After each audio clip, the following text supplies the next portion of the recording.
Springtrap is here. With a super stealthy and aggressive kit, the animatronic is a ton of fun to play. Here are 3 of the best builds for Springtrap to help you become the true horror he's meant to be. Let me know how the builds work out for you in the comments below, and let's get into it.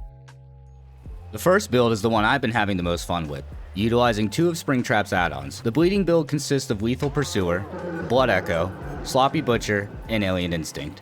For add-ons, we have Office Phone and Ripped Curtain.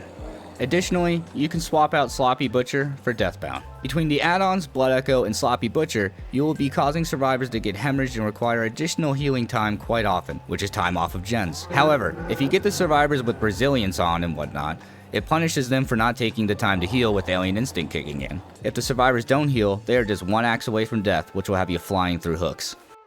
The second build is much more aggressive, requiring very little time spent on anything aside from chases. The first perk is Surge. Putting a survivor into the dying state with a basic attack causes all gens within 32 meters to explode. Survivors repairing the gen will scream, generators are regressed by 8%. Next, we have Mindbreaker. While repairing gens, survivors are afflicted with blindness and exhausted status effect. Next, we have Dead Man Switch. The first survivor that stops repairing a gen after hooking someone causes the entity to block it for 50 seconds. Surge will proc Dead Man Switch as well. For the last perk, we have Barbecue and Chili. After hooking a survivor, all survivors' auras are revealed to you for 5 seconds when further away than 40 meters. For add-ons, we have Streamers and Iridescent Remnant. The add-ons don't necessarily matter for this build, so just use what you like. The third build is probably the strongest one. For perks, we have Trail of Torment, Call of Brine, Oppression, and Nowhere to Hide. For add-ons, we have the Endo CPU and the Restaurant menu.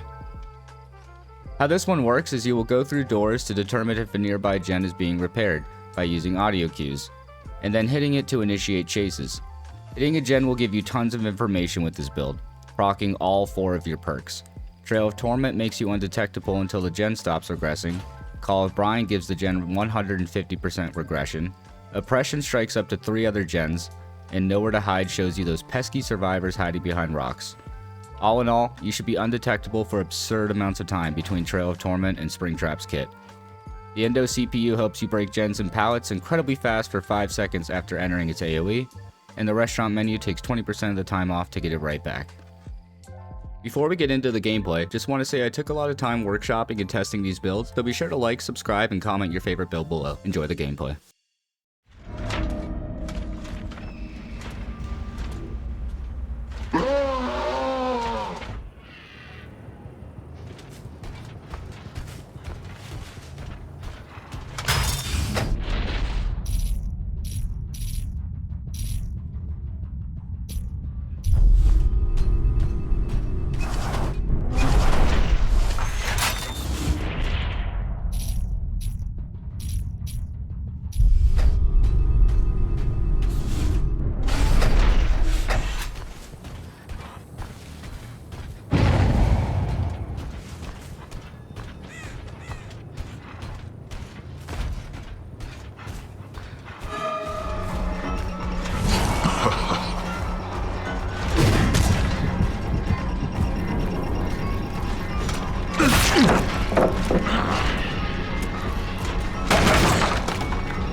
Insolent whelp.